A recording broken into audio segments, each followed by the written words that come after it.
নমস্কাৰ বন্ধু-বান্ধৱীসকল, আমাৰ লেটেষ্ট লাৰ্ণৰ সেউজীয়া যাত্ৰাত আপোনালোকৰ মৰম আৰু সহযোগিতাৰ বাবে আন্তৰিক ধন্যবাদ জনালোঁ।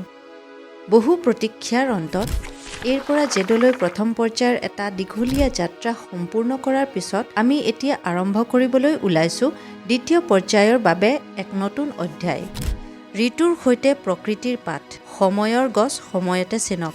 ভৰ বাৰিষাৰ সেউজীয়া পৰিৱেশৰ পৰা আৰম্ভ কৰি ঋতু অনুসৰি আমাৰ চৌপাশে থকা চিনাকি অচিনাকি উদ্ভিদসমূহৰ নাম, পৰিচয় আৰু বিশেষত্বৰ সৈতে আমি পুনৰ আহিম আপোনালোকৰ মাজলৈ।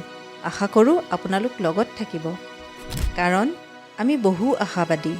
আমাৰো যে এটা সপোন আছে। আমাৰ বিশ্বাস ইয়াৰ যোগেদি হয়তো এদিন ধীৰে ধীৰে এখন সেউজীয়া অভিধান গঢ়ি উঠিব, য'ত গছবোৰৰ নাম, পৰিচয়, পৰম্পৰা আৰু প্ৰকৃতিৰ স্নেহ একেলগেই জীয়াই থাকিব। ইয়াৰ বাবে সহযোগিতা আগবঢ়াব। ধন্যবাদ।